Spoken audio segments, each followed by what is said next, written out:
네, 다 같이 성경을 들고 일어서시기 바랍니다. 봉독해 드릴 하나님의 말씀은 다니엘서 9장이 되겠습니다. 다니엘서 9장 우리 24절에서 27절 말씀까지를 제가 봉독해 드리겠습니다. 이것은 하나님의 말씀입니다. 내 백성과 내 거룩한 성을 위하여 이른 이래를 기한으로 정하였나니 허물이 그치며 죄가 끝나며 죄악이 용서되며 영원한 일가 드러나며 환상과 예언이 응하며 또 지극히 거룩한 이가 기름 부음을 받으리라. 그러므로 너는 깨달아 알지니 예루살렘을 중건하라는 염이 날 때부터 기름 부음을 받은 자 곧 왕이 일어나기까지 7이레와 62이레가 지나갈 것이요 그 곤란한 동안에 성이 중건되어 광장과 거리가 세워질 것이며 62이레 후에 기름 부음을 받은 자가 끊어져 없어질 것이며 장차 하나님의 백성이 와서 그 성읍과 성소를 무너뜨리려니와 그의 마지막은 홍수의 휩쓸림 같을 것이며 또 끝까지 전쟁이 있으리니 황폐할 것이 작정되었느니라. 그가 장차 많은 사람들과 더불어 하늘의 동안에 언약을 굳게 맺고 그가 그 일회의 절반에 제사와 예물을 금지할 것이며 또 포악하여 가증한 것이 날개를 의지하여 설 것이며 또 이미 정한 종말까지 진노가 황폐하게 하는 자에게 쏟아지리라 하였느니라 하니라. 아멘. 내 자리에 앉으시기 바랍니다. 다니엘서 9장 24절과 27절의 말씀은 70일의 계시로서 아주 매우 중요한 말씀이고 우리는 이 본문의 말씀을 아주 많이 우리는 참고했던 그런 말씀 중에 하나입니다. 지금 제가 이제 종말론에 대한 주제에 대한 설교를 하고 있는데요. 이제 루이스 펄콥이 종말론이라고 하는 교리 신학에 이제 해놨던 그 종말론의 그 틀을 가지고 제가 이제 그것을 틀 안에서 좀 이제 그 틀 속에서 설교를 지금 하고 있습니다. 그래서 일부는 종말론의 일부의 개념은 개인적인 종말론이에요. 그러니까 개인적으로 우리가 예수 그리스도의 재림을 기다리다가 우리가 개인적으로 먼저 죽게 되는 경우들이 있죠. 그래서 예수님께서 승천하시고 난 후에 이제 약 2000년이 흘렀어도 예수님 재림 안 하셨잖아요. 그래서 개인적인 종말에 대해서 말씀을 제가 2시간 드렸고 그리고 나서 이제 우주적인 종말론에 대한 이 부분으로 들어와서 여러분들에게 말씀을 제가 드리고 있습니다. 우주적인 종말론은 대체적으로 5가지의 테마를 가지고 이제 조직신학자들은 이야기를 하는데 첫 번째가 예수님의 재림에 관한 부분에 대해서 말을 하고 두 번째는 예수님 재림 이후에 계시록 20장에 나오는 천년 왕국에 대한 부분을 이야기를 하고 그 다음에 이제 부활에 대해서 언급하고 그 다음에 최후의 심판과 그 다음에 의인과 악인의 최후의 상태에 대해서 대체적으로 이제 조직신학 종말론에서 이제 우주적 종말론에는 이 부분을 지금 다루고 있죠. 그래서 제가 2부의 우주적인 종말론의 첫 번째 주제인 재림에 대해서 이제 이 7번째 시간이고 이제 오후 예배까지 하면 이제 8시간을 예수님의 재림에 대해서 제가 지금 설교를 하고 있습니다. 재림이라고 하는 이 주제는 정말 신약 시대의 하이라이트라고 할 정도로 정말로 중요한 계시입니다.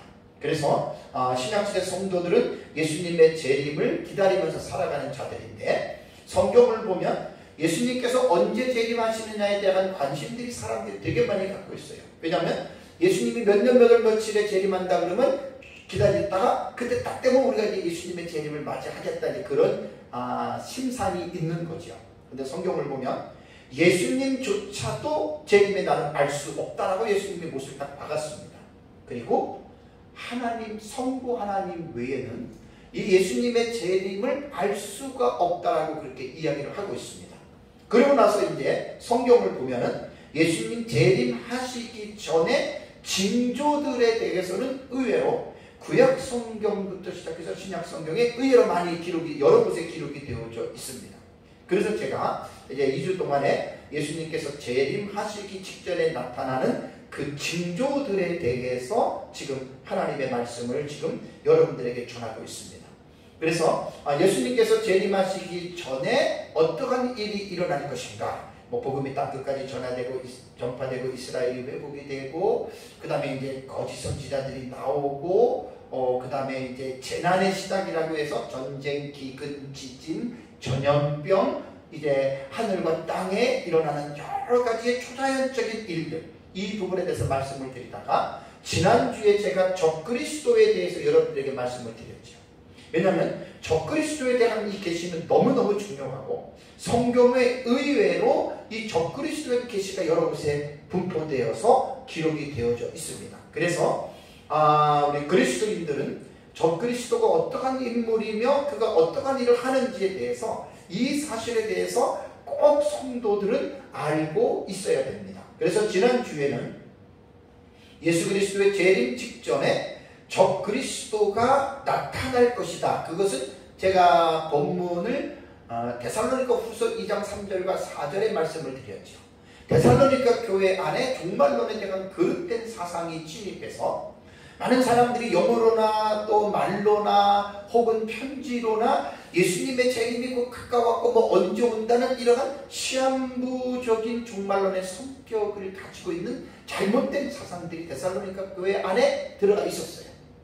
그래서 바울은 전서와 후서를 잘 보면 데살로니가 전서는 사실 재림에 대한 중요한 주제에 대해서 이제 사도 바울이 집중적으로 데살로니가 교회에 교훈을 하고 있는 내용인데요. 그래서 바울은 데살로니가 교회 성도들에게 예수님이 재림하기 직전에 배도와 불법의 사람이 멸망의 아들이 나타날 것이다. 그 두 가지의 분명한 사실이 나타난 후에 예수님께서 재림할 것이라고 하는 이 사실을 데살로니가 교회 성도들에게 말을 하면서, 이제 여기서 저기서 들은 말로 영어로나 말로나 편지로나 들었던 말을 가지고 너희들이 흔들리지 말고 일을 열심히 하면서 예수님의 재림을 준비하라고 하는 이제 이런 말씀을 이제 바울이 했죠. 그래서 제가 적그리스도에 대해서 오전에 이 말씀을 드리고, 오후 예배에는 구약 성경과 신약 성경의 적그리스도에 대해서 묘사한 17군데의 성경의 말씀을 가지고 여러분들에게 이제 말씀을 제가 드렸습니다. 그래서 적그리스도가 어떠한 일을 하는지에 대해서 여러분들이 잘 알아야 되고요. 그래서 이제 그 지난주에 했던 말씀을 잠깐해서 간단하게 제가 말씀을 드린다면, 적그리스도는 안티크리스토스예요.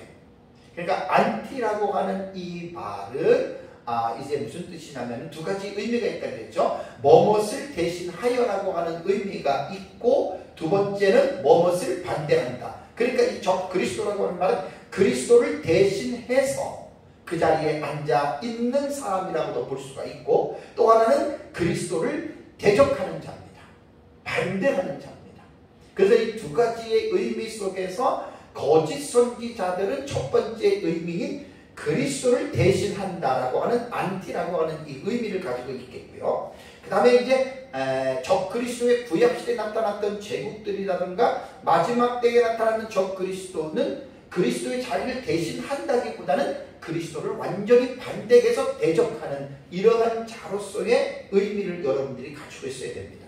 그래서 요한 1서 2장 18절에 제가 적그리스도에 대한 단어에 대한 두 가지 의미를 말씀드렸죠. 요한 1서 2장 18절에 아이들아 지금은 마지막 때라 적그리스도가 오리라 하는 말을 너희가 들은 것 같이, 안티크리스토스는 단수입니다.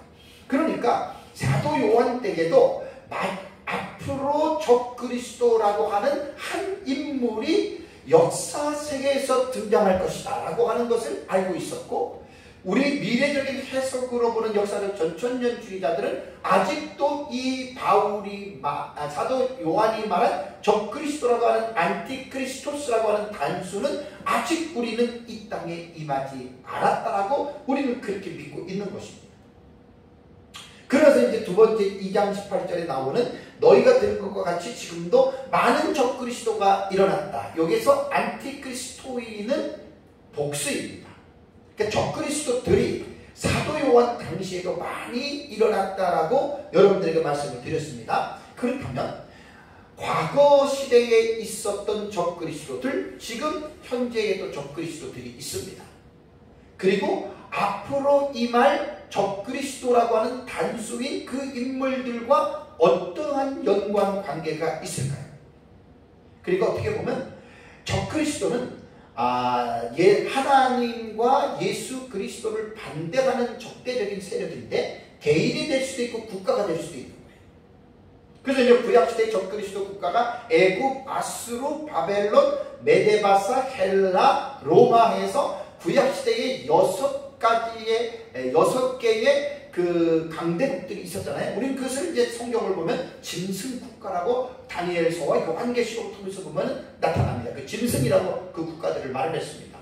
그러니까 적그리스도의 국가는 하나님의 백성들을 박해하는 사실이 있어야 그것이 이제 적그리스도의 국가가 된다라고 여러분들에게 말씀을 드렸습니다. 그러니까 뭐냐면 아담과 하와가 타락한 이후부터 그때부터 세상이 끝날 때까지 하나님과 그리스도를 대적하는 세력들이 어느 시대든지 간에 존재한다라고 하는 말이에요. 그래서 많은 적그리스도들이라고 하는 말은 역사 세계 속에서 하나님을 대적하는 안티가, 그 다음에 그리스도를 대적하는 안티크라이스트, 이러한 인물들이 나타나는데 예수 그리스도의 재림 직전에 인류 종말에 마지막 바톤을 이어받은 적그리스도가 나타날 것이다. 적그리스도의 역사는 이렇게 우리가 이해하고 계시면 됩니다.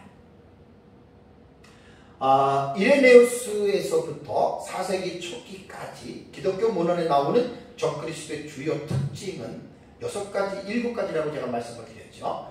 초대교회의 그 교부들과 신학자들은 이렇게 봤습니다. 적그리스도는 사탄의 대리인이다. 두 번째는 적그리스도는 속이는 자다. 세 번째는 거짓 표적들과 이상들을 행한다. 네 번째는 적그리스도는 극히 악한 자이다.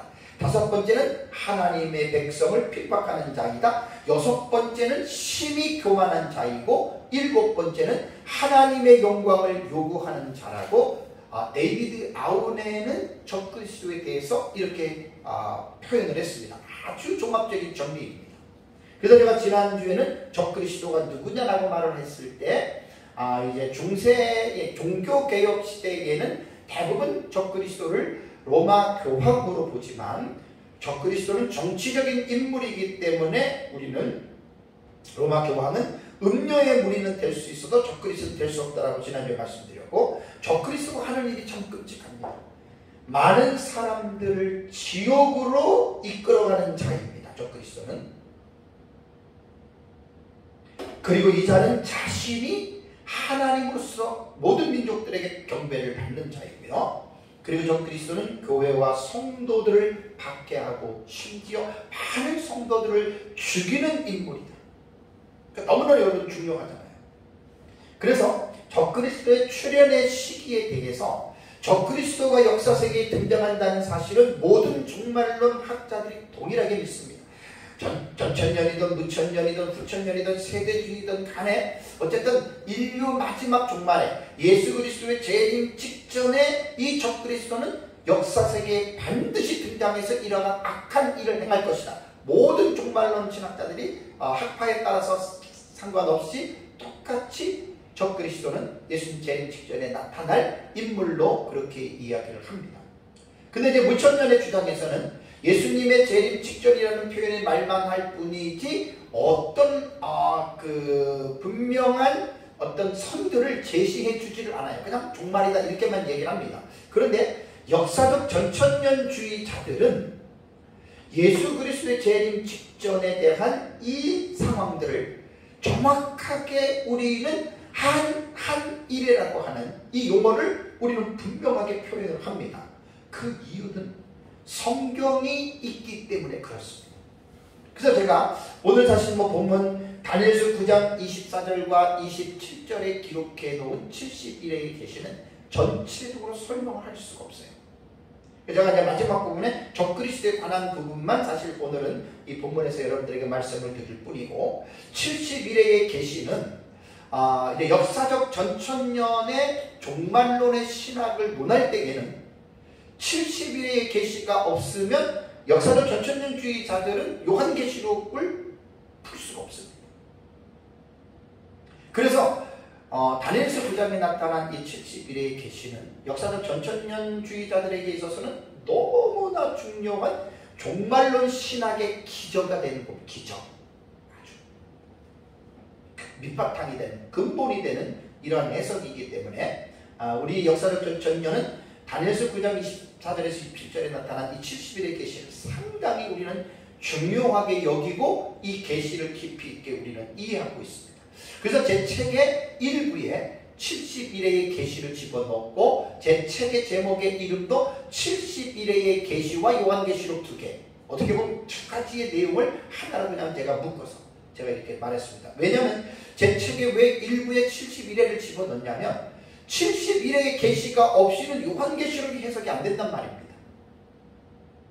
이게 우리 역사적 전천년의 종말론의 신학의 기초가 때문에 그래요. 그래서 70일의 계시를 제가 간략하게 이 시간 또 한번 요약해서 말씀을 드리면 70일의 계시는 다니엘 선지자가 주전 538년경에, 그래서 9장 1절을 보면 메대 족속 아하수에로의 아들 다리오가 갈대아 나라 왕으로 세움을 받던 저때 곧 그 통치 원년에라고 하는 이 해가 주전 538년입니다.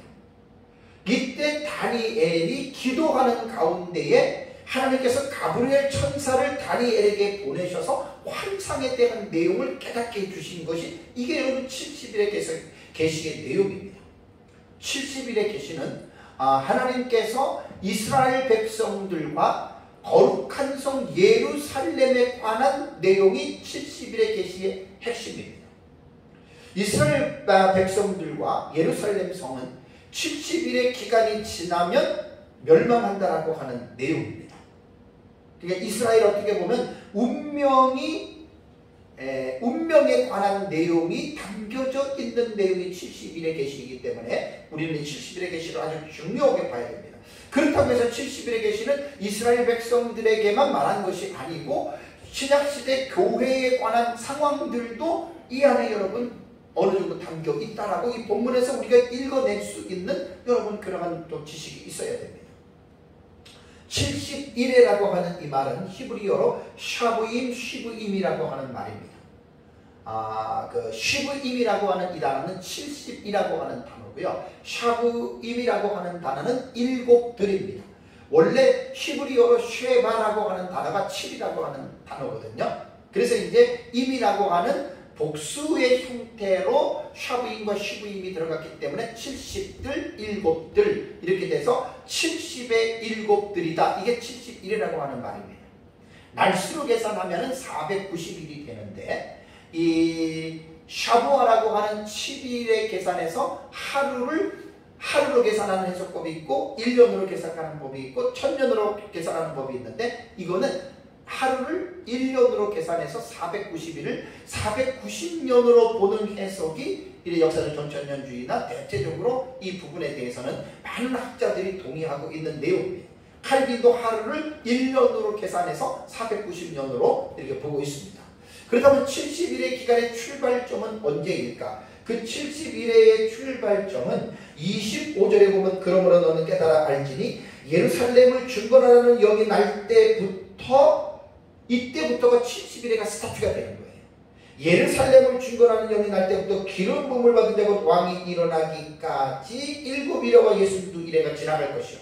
여기서 7일과 62일에는 합치면은 69일에가 되잖아요. 그죠?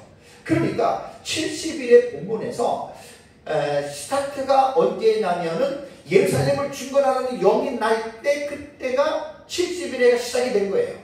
그리고 7일에가 지나고 또 62일에가 지나는데 총 69일에가 지나면 어떤 내용이 일어나냐면 기름 부음 받은 자 곧 왕이 일어나기까지입니다.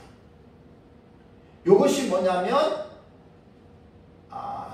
메시아 예수 그리스도의 공생애의 시작 때까지, 그리고 여기서는 예수님의 공생애 십자가의 죽으심까지 여기 이제 이렇게 공생애 시작 때까지만 우리가 69일을 보면 되는 거죠. 네.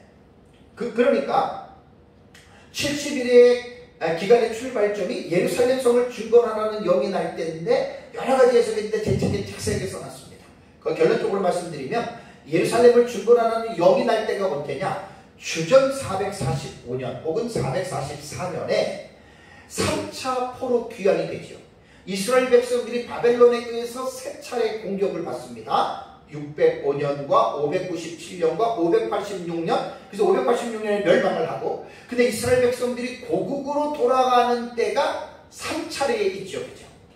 3차례에 있어요. 그래서 이스라엘 백성들이 고국으로 돌아가는 때가 이제 귀환하는 포로 귀환의 시점이 아마 70년이 차면은 537년이가 그럴 겁니다. 그게 1차 포로 귀환이고, 여호수아와 수르바벨을 통해서 돌아가고, 2차 포로 귀환은 이제 458년인가 그래요.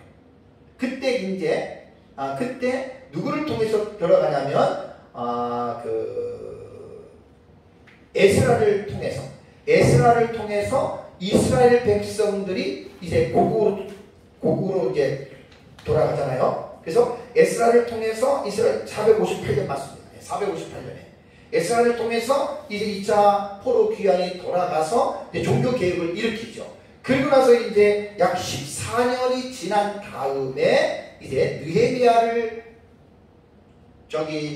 대표로 해서 3차 포로로 이스라엘 백성들이 돌아갑니다. 그래서 느헤미야를 통해서 아닥사스다 왕이 느헤미야를 고국으로 보낼 때 3차 포로 귀환의 목적은 뭐냐면 예루살렘 성곽을 중건하라고 하는 분명한 목적을 가지고 돌아가잖아요.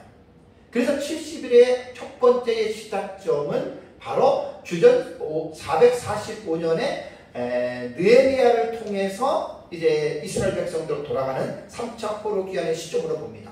이때부터 7일에는 49일이잖아요. 1년으로 계산하면 49년이 됩니다. 그래서 7일에가 마치는 시점이 주전 596년경이 6년경이 되고요. 마치는 시점이 396년입니다. 596년에 396년경이 되고, 이 기간은 이제 느헤미야를 통해서 예루살렘 성이 중건된 것으로 보면 됩니다. 물론 느헤미야서에는 52일 만에 성이 중건되었다고 하는데 그냥 대충 윤곽만 잡은 거고, 자세하게 그 성을 하나하나 보려고 한다면 시간이 이제 걸린다라고 해서 이 7일에는 예루살렘 성을 중건하는 것으로 보면 됩니다. 그리고 나서 이제 70일에 계시는 곧바로 예순두 일회가 나오잖아요. 예순두 일회가 나오는데 예순두 일회는 이제 434년으로 봅니다. 434년의 기간으로 기름 부음 받은 자가 끊어지는 시점으로 이제 말을 하거든요. 기름 부음 받은 자가 이제 이렇게 기름 부음 받는다. 요때가 뭐냐면 메시아의 공생의 사역의 시작으로 봅니다. 그래서 이제 요 시점을 볼 때 이제 계산을 하면은 아마 한 38년으로 나오는데 6년의 역사의 오차를 빼면은 약 32년 정도면 거의 예수님의 공생의 기간하고 비슷하게 이제 맞습니다. 그러니까 성경은 1년, 2년을 정확하게 맞춘다고 하는 건 좀 불가능합니다. 왜냐하면 날짜를 계산하는 방식들이 차이가 있기 때문에 그래요. 태양력도 있고 유대인들의 종교력도 있고 여러 가지의 어떤 원력들이 있기 때문에 그런 것들은, 그래서 이제 62일이니까 7일에까지 하면 69일에가 딱 마치는 시점에 그리스도께서 공생의 사역을 시작하신 것으로 여러분 우리가 보면 됩니다. 자, 그리고 나서 이제 69일에가 지나고 난 다음에 중요한 것은 뭐냐면 한 일회가 이제 남았잖아요. 그죠? 요 한 일회를 연속적으로 보느냐 아니면은 공백 기간을 두고 보느냐 이렇게 보는 거예요. 전통적 메시아 해석법인 무천년주의자들과 자유주의자들과 기독교 카일과 루돌프라고 하는 루터파 학자들이 있는 이 사람들이 보는 해석법은 그냥 69일에와 한 일회를 연속적으로 봐요. 그러니까 메시아가 공생의 사역을 하고 곧바로 이제 한 일회가 이어진다 그래가지고 무천년에서는 AD 70년에 한 일회가 다 끝났다고 보는 학자들도 있고, 또 한 일회를 반반 나누어서 후 3년 반을 신학시대 전체로 보는 무천년 학자들도 있습니다. 그러니까 학파들마다 다 똑같은 게 아니라 차이가 있고 달라요. 그런데 역사적 전천년은 어떻게 보냐면 역사적 전천년과 세대주의는 69일회가 끝난 다음에 70일의 본문을 보면 26절에 62일회 후에 기름 부음을 받은 자가 끊어져 없어질 것이며라는 말이 나와요. 그러니까 62일회가 지난 다음에 메시아의 공생의 사역이 시작할 때까지가 69일회잖아요. 그리고 나서 이제 69일회가 지난 다음에 어떤 사건이 나오면 기름 부음을 받은 자가 끊어져 없어진다. 예수님이 십자가에 죽으심을 말한 거예요. 그리고 나서 또 장차 하나님의 백성이 와서 성과 성소를 무너뜨린다. 이거를 우리 역사적 전천에는 어떻게 보냐면 공백기간으로 보는 거예요. 예수님이 십자가에 죽고 부활하시고 나서 곧바로 우리는 이어지는 게 아니라 예수님 재림 직전까지의 신약시대의 공백기간을 두고 한일에는 시작된 게 아니에요. 그러니까 멈추는 거예요. 공백이에요. 그리고 나서 이제 예수님 재림 직전에 한일회가 올 것이다. 7년으로 보는 거예요. 많은 사람들이 이렇게 한일회의 이 공백기간을 얘기하면 그거 세대주의 해석이 아니냐 이렇게들 공격합니다. 세대주의가 그게 잘못된 거 아니거든요. 왜냐하면 역사적 전천년주의가 초대교회 교부들이 가졌던 종말론의 사상의 핵심을 갖고 내려오는 게 역사적 전천년이다. 세대주의는 19세기입니다. 19세기의 세대주의는 사실 생성이 됐는데 세대주의는 역사적 전천년의 종말론에서 분화가 된 거예요. 역사적 전천년에서. 그래서 한일회를 7년으로 해석하고 절반으로 나누어서 전 3년반과 후 3년반을 나누는 것은 세대주의가 만든 게 아니고 27절 볼까요? 그가 장차 많은 사람과 더불어 한일회 동안에 언약을 굳게 맺고 다니엘서에 나오잖아요. 한일회 7년이라고 하는 이 용어가. 그 다음에 그 뒤에 보세요. 그가 그 일의 절반에 한일의 7년의 절반을 세대주의가 만든 게 아니고 다니엘서에 이 용어가 나오잖아요. 그래서 성경을 제대로 알지 못하고 한일의 7년을 절반을 나누어서 전반부 후반부 나누면은 횟수로 하면은 3년 6개월이 되고 달로 하면 42달이 되고 일수로 하면은 1260일이 되거든요.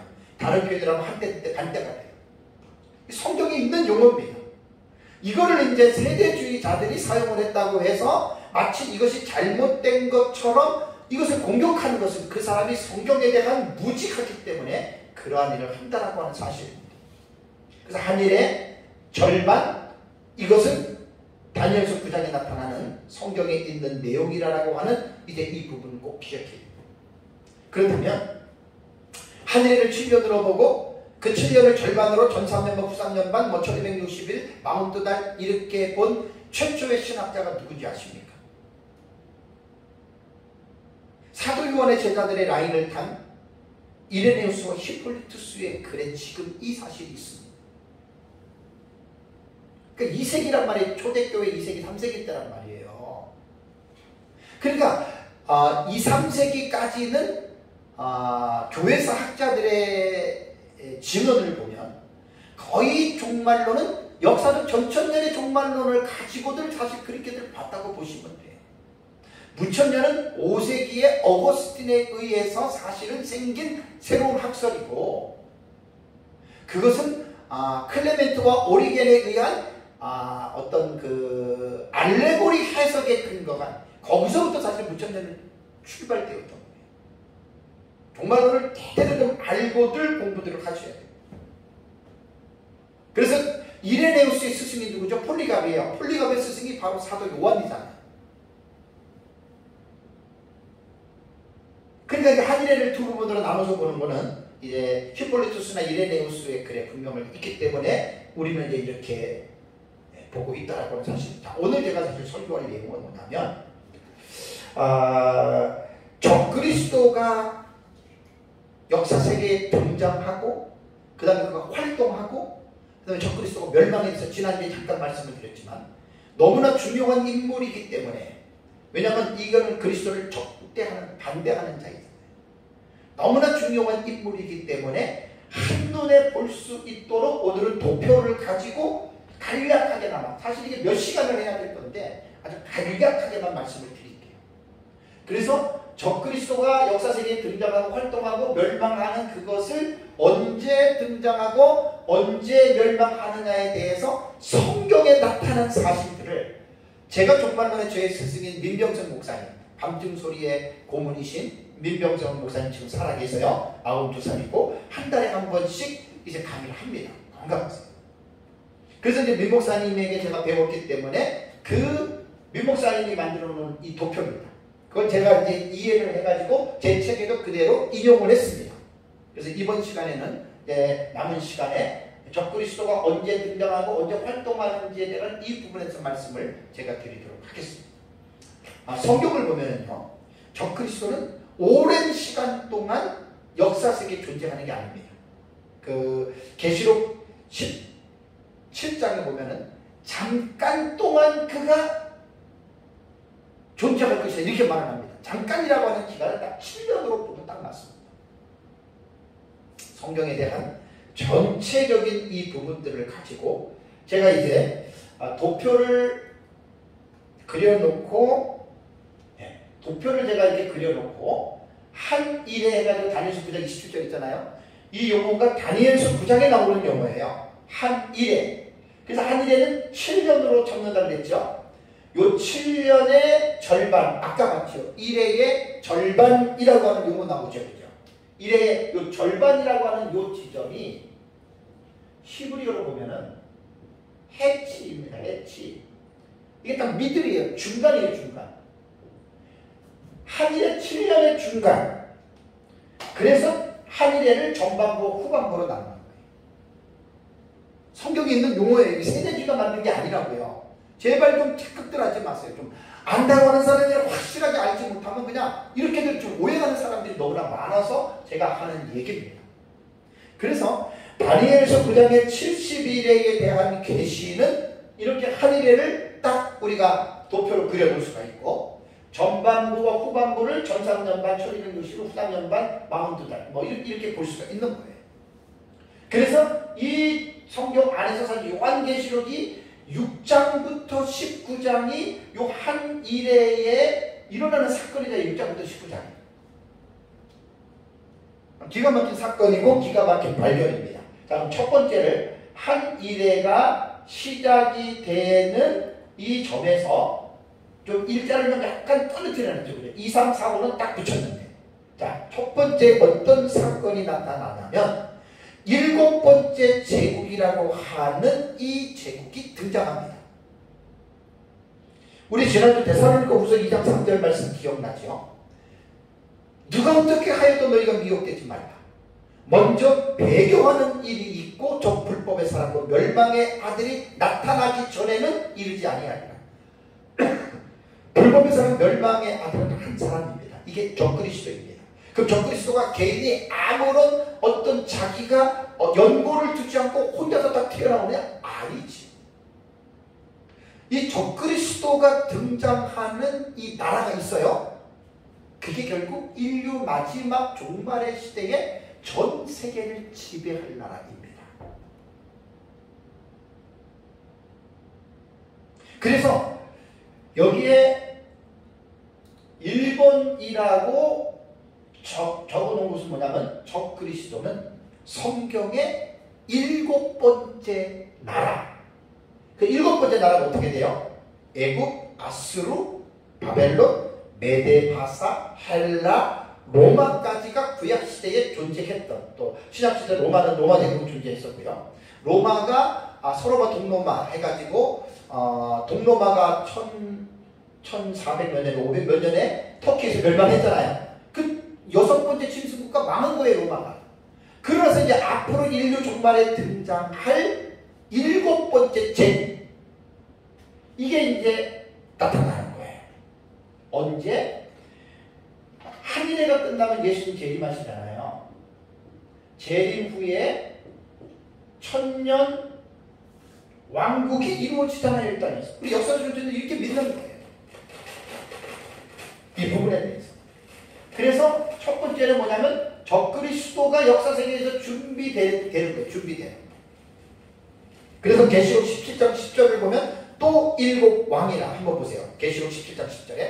또 일곱 왕이라. 다섯은 망하였고 하나는 있고 다른 하나는 아직 이르지 아니하였어요.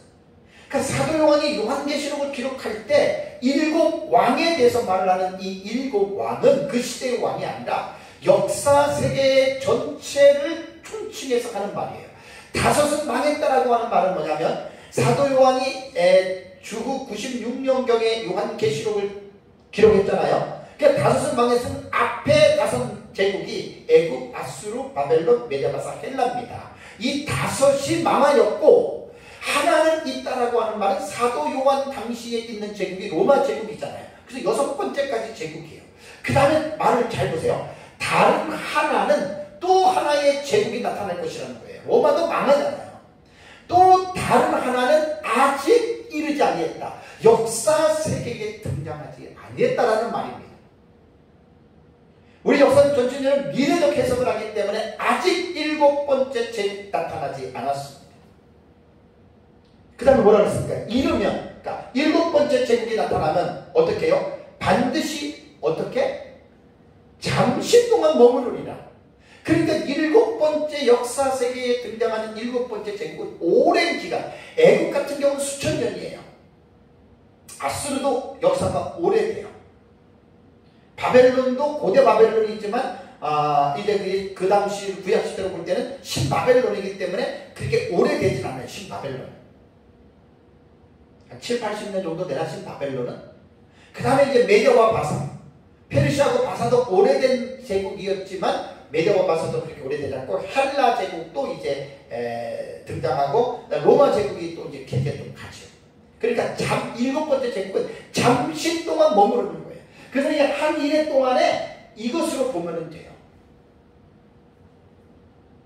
그래서 지금 이것은 이 시대의 버전으로 본다면 미국, 러시아, 중국, EU 뭐 이렇게 볼 수 있겠죠. 그렇죠? 이런 세계가 강대국들로 4대 열강으로 아마 재편이 됩니다. 다음에 이제 두 번째는 여기 지금 여기다가 지금 바싹 붙여놨잖아요. 그죠? 이 두 번째는 뭐냐면 한일해가 시작되는 때예요. 2, 3, 4, 5는 한일해가 시작이 되는 그때를 말합니다.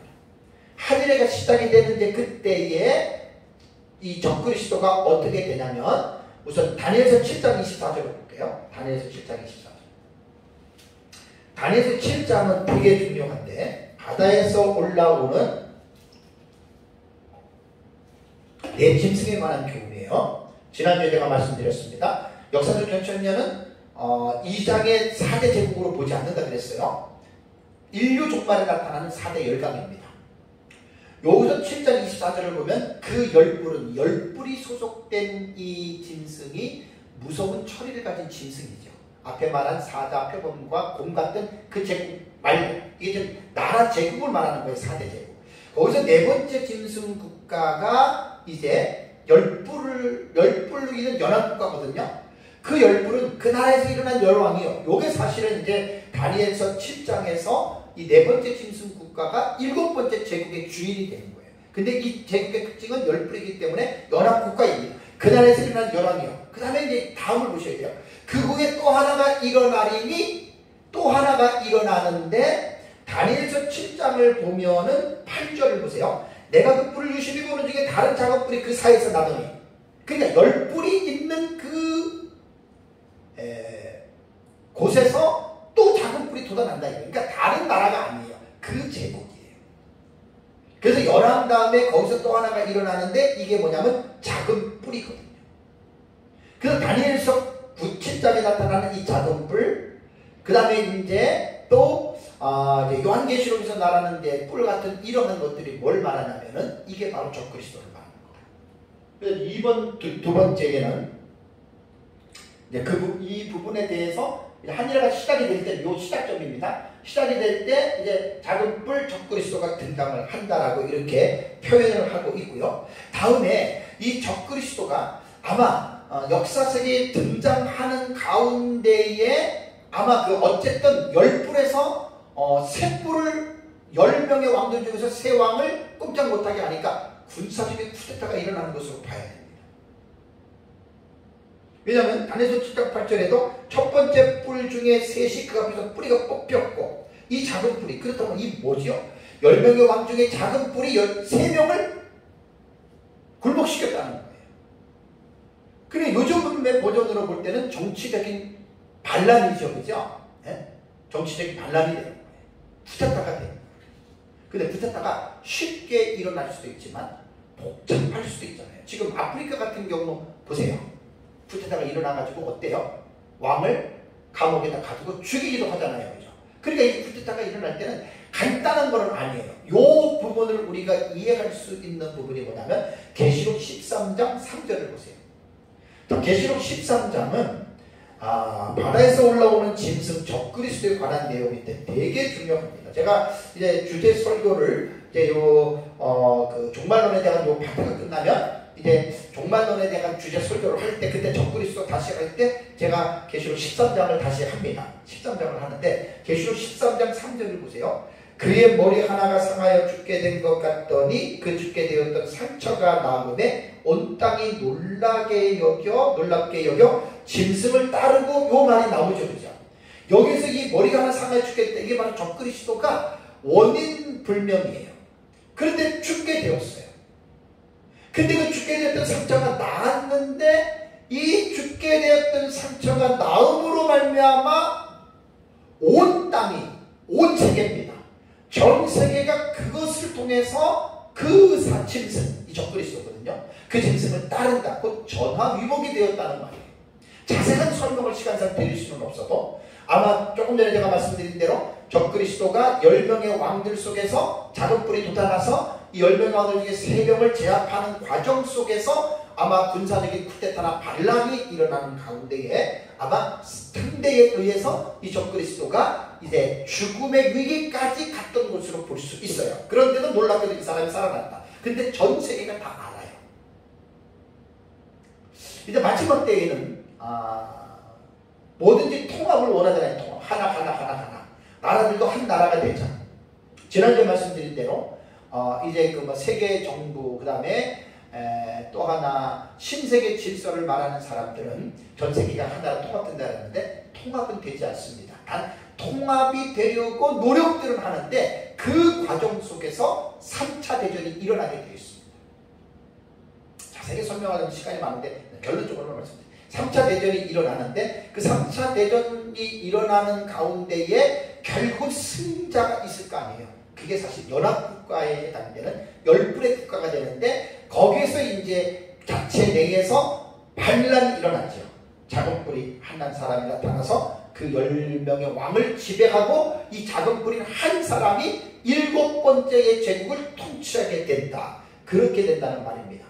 다음에 이제 다니엘서 9장 27절을 보시면 그가 장차 많은 사람들과 더불어 한 일회의 언약을 굳게 맺고 있죠. 여기 지금 네 번째입니다. 네 번째. 2, 3, 4, 5는 한 일회가 시작되는 시점에서 일어나는 일들이에요. 그래서 이 네 번째가 뭐냐면 다니엘서 9장 27절에 적그리스도에 의해서 한 일회의 언약이 체결된다. 이 내용은 사실 제 책에 계시록 13장 주의 내용에 보면은 뒷부분에 가면 다 나옵니다. 대로 독해하고 그렇게 설명까지 보시면 됩니다. 그래서 그가 장차 많은 사람들과 한 일의 언약을 굳게 맺는다. 여기서 말하는 3인칭 남성 단수 그가 누구냐? 이 사람이 적그리스도예요. 이 적그리스도가 많은 사람들과 더불어 한 일회의 언약을 맺는다. 한 일회가 7년이잖아요. 그러니까 여기에서 우리가 한 일회의 언약은 상당히 사실 중요한 의미를 가지고 있습니다. 왜냐하면 한 일회의 언약은 유대인들과의 아주 깊은 연관성을 갖고 있어요. 절대 유대인들과 상관없는 게 아니에요. 유대인들과 깊은 연관성을 가지고 있는데 그 이유가 27절을 보시면 일회의 절반의 제사와 예물을 금지한다 그랬죠. 그러니까 이 한일회의 언약은 유대인들과의 연관성이 깊은 언약입니다. 그러니까 전상전만 시작될 때 한일의 언약을 많은 사람과 맺는데 여기에는 당연히 유대인들이 들어가고요. 그리고 나서 이제 일회의 절반에 이 적그리스도가 여기 보면 이제 나오잖아요. 요 절반에 자기가 맺은 조약을 파기합니다. 그래서 평화로운 조약을 파기함으로 말미암아 그때부터 이제 대환란이 시작이 되는 건데요. 그래서 뭐 여기서 제사와 예물을 금지한다라고 하는 말은 이스라엘의 그 제사를 그러니까 아마 유대인들이 지금 계속해서 자기네들이 모든 것들을 복원하고 있잖아요. 성전만 자기들이 찾으면 성전 안에 기구들 지금 다 만들어 놨다고 합니다. 제사장도 지금 DNA 검사해가지고 뭐 자기들 나름대로 다 준비가 되어 있어요. 그러니까 그날만 기다리는 거예요, 유대인들. 그래서 좀 조심스럽게 유출할 수 있는 내용이 세대주의자들은 이런 부분들을 나름대로 이렇게 많이 결정을 해놨는데 맞는 것도 있지만 틀린 것도 있고 위험한 것도 많아요. 그래서 제가 조심스럽게 말하는 거예요. 지금 이스라엘에게 있어서 가장 큰 문제는 뭔 줄 아세요? 지난주에도 말씀드린 대로 성전 문제입니다. 예루살렘 지금 중앙에 있는 성전 있잖아요. 그게 지금 이슬람권으로 넘어갔거든요. 이슬람에서 그걸 지금 갖고 있는 거예요. 이스라엘 백성들이 그 성전 뺏는 거는 순식간에 떡먹게 갖다 꼭 뺏으면 간단해요. 그런데 간단한 게 아니에요. 그런 일이 벌어지면 2, 3억의 이슬람 중동 국가들이 다 일어나서 목숨 걸고 싸웁니다. 이 3차 대전이 분명히 일어나게 돼요. 그래서 이제 이 문제를 한일의 언약을 그가 맺는데 많은 사람들이 유추하기를 유대인들과 연관된 인물 적그리스도를, 그래서 이제 적그리스도를 유대인의 혈통을 갖고 있는 사람으로 일단 보고, 그러나서 이제 그가 유대인들과 화친하면서 유대인들이 지금까지 풀지 못한 성전 문제를 아마 중간에서 이제 개입해서 아마 이슬람과의 어떤 모종의 어떤 그 은밀한 조약 가운데에 이스라엘에게 줄 가능성이 있습니다. 그러니까 추측한다, 조심스럽게 추측한다는 거예요. 근데 여기에서 이슬람은 죽어도 그걸 놓지 않아요. 그러면서 이제 전삼년반 3년 6개월이 지나면 이제 둘째와 6번째 나팔이 유브라데 전쟁이 일어나 3차 전쟁이 일어나요. 여기에 이것도 다 연결되어 있는 거예요.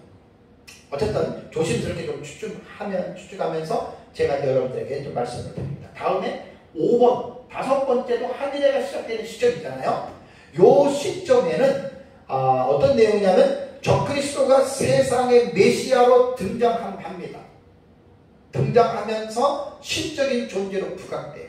확실하게 들어서는 것은 사실은 요 후삼년반 시작할 때 이때지만, 그래도 이제 적그리스도는 한일회가 시작이 될 때 이제 이 부분에서 나름대로 신적인 존재로 부각되게 됩니다.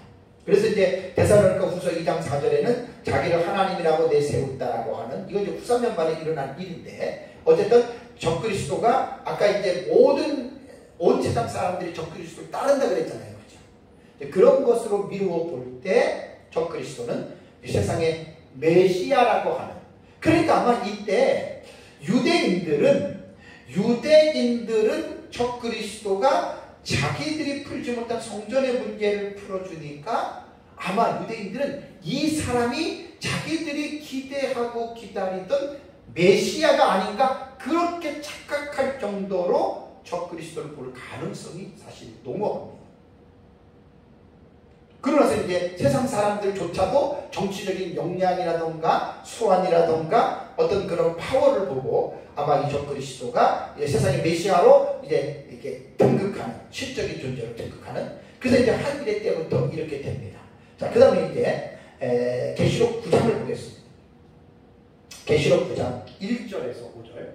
여기 6번째는 여기 전산전반 이게 중간에 끝날 때쯤이에요. 끝날 때쯤. 제가 첫째와 써놨잖아요. 첫째와. 요 적그리스도는, 첫째와는 적그리스도에 의해서 일어나는 하나님의 자녀들의 신앙의 박해를 그랬죠. 그렇죠? 그래서 첫째와는 얘기를 하자면 너무나 길고 많아요. 첫째와의 황충화는 피해자와 가해자 설정을 제대로 해야 됩니다.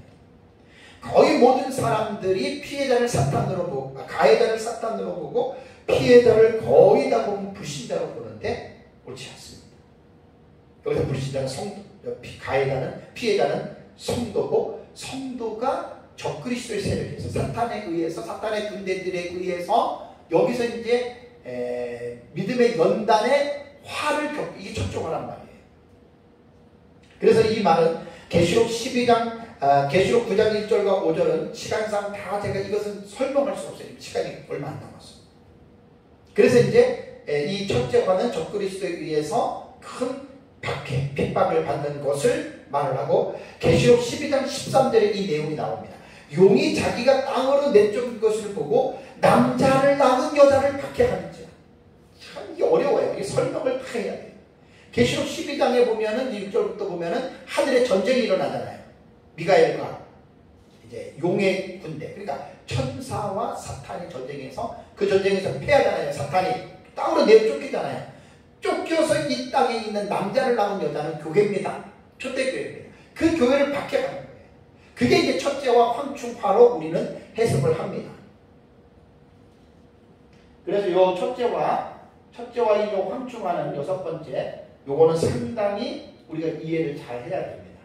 이 부분, 첫째와 이 부분은 잘 이해를 해야 되고, 다음에 이제 도표의 일곱 번째는 딱 지금 중간이잖아요. 해치, 일회의 절반이라고 하는 말이 있잖아요. 요 절반에 세 가지 사건이 나타나는데, 첫 번째는 뭐냐면 두 증인이 죽습니다. 자, 계시록 11장 7절을 볼까요? 계시록 11장 7절을 보면 그들이 그 증언을 마칠 때, 여기서 말하는 그들은 두 증인입니다.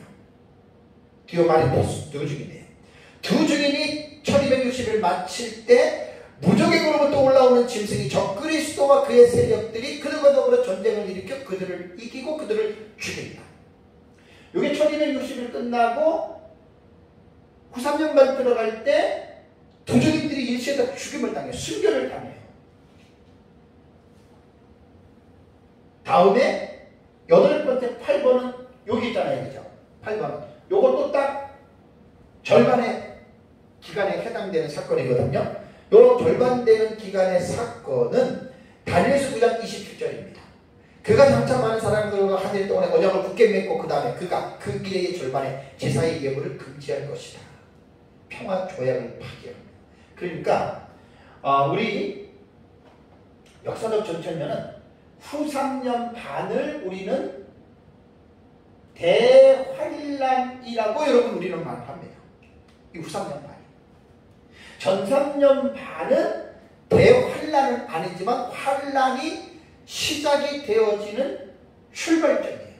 그래서 환란은 점진적으로 이게 이제 커지는 거예요. 그래서 세대주의 전천년은 7년 한일의 자체를 전체를 대환란으로 보잖아요. 그래서 아까 말씀드린 대로 세대주의가 말하는 한일의 이 구도와 역사적 전천년에서 말하는 이 한일의 구도는 틀은 같아요. 같을 수밖에 없어요. 왜? 세대주의가 전천년에서 나오기 때문에. 그런데 한일에 대한 이 해석은 세대주의와 역사적 전천년 많이 다릅니다. 많이 다릅니다. 그걸 여러분들이 아셔야 돼요. 그래서 여기에 이제 그 여덟 번째는 뭐냐면 적그리스도가 평화 조약을 파기를 해요. 평화 조약을 파기하고 이제 이때부터 42달 동안 아주 살벌한 짐승의 표를 받지 않으면 죽이는, 이게 이제 계시록 13장에 나오는 거예요.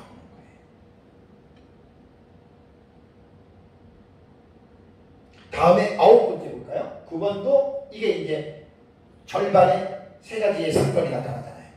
9번째가 뭐냐면 9번째는 적그리스도의 짐승의 표를 받으라고 강요합니다. 물론 짐승의 표를 받으라고 하는 것은 한 일회가 시작이 되는 시작점에서부터 사실은 이제 문제가, 한 일회가 시작되기 전부터 사실은 짐승의 표의 문제가 논의가 됩니다. 그래가지고 뭐 짐승의 표에서 뭐 666을 받아야 되고 짐승에게 경배해야 되고 한일의 전부터 사실은 이제 그런 이제 말들이 나오기는 시작하는데, 실질적으로 후 3년 반에 이때 짐승의 표를 강요를 합니다. 받으라고 강요합니다. 강제적으로. 여기서 뭐냐면 계시록 13장 16절과 18절을 보시면 그가 모든 자, 곧 작은 자나 큰 자나 부자나 가난한 자나 자유인이나 종들에게 그 오른손이나 이마에 표를 받게 하고, 이게 18절 뒤에 666입니다. 그래서 이 표를 가진 자만이 매매를 하게 합니다. 물건을 사고 팔게 하는 거예요. 일상생활이나 경제활동을 할 수 있도록 660 짐승의 표를 받은 자만 할 수 있어요. 여기 짐승의 표를 받았다는 하는 말은 뭐 여기 인친다고 하는 표시는 뭐냐면 이 표를 받은 것보다도 표를 받은 사람은 나는 적그리스도를 하나님으로 믿는다 그거예요. 그 표시예요. 단순한 표만 받고 문제가 해결되는 게 아니라 이 사람들은 마음을 다하여 그 짐승인 적그리스도를 하나님으로 나는 신으로 경배한다. 그 표시가 바로 666의 표입니다. 그러니까 모든 자에게. 그래서 이제 여기 계시록 13장을 보면은 짐승의 표 받지 않으면 어떻게 해요? 그 자리에서 죽입니다.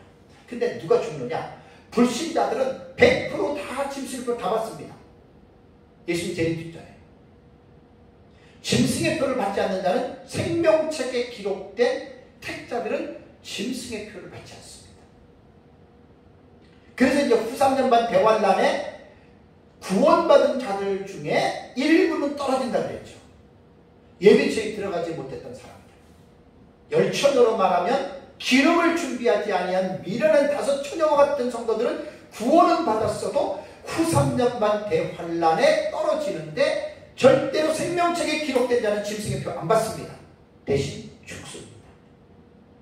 그렇게 여러분들이 보시면 됩니다. 마지막 10번째는 어디에 있죠? 여기에 있죠. 셋째 화에 해당되는 여기에 있는데 이 10번째는 뭐냐면 아마겟돈에서 적그리스도는 죽습니다. 지난주에도 봤지만 한번 볼까요? 계시록 19장 19절과 20절입니다. 계시록 19장 19절과 20절을 보면은 여기에서 또 내가 보면 그 짐승과 땅의 인물들과 이제 아마겟돈에서 전쟁이 일어나잖아요. 근데 20절 보시면 짐승이 잡히고 여기서 짐승이 적그리스도예요.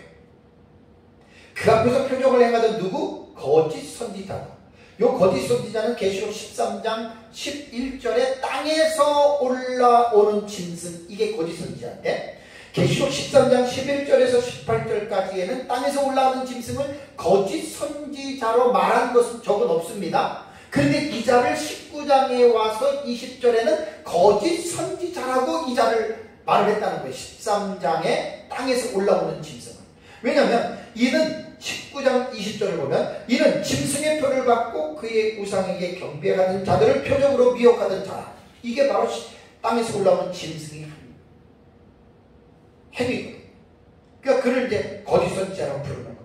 근데 20절 마지막에 뭐라 그래요? 이 둘이 산채로 유황 불 붙는 못에 던져지고, 그러니까 적그리스도와 거짓 선지자는 아마겟돈 전쟁의 죽임에 의해서 죽는 거예요. 근데 이 부분이 놀랍게도 다니엘서 7장에 나옵니다. 여러분 다니엘서 7장을 가보세요.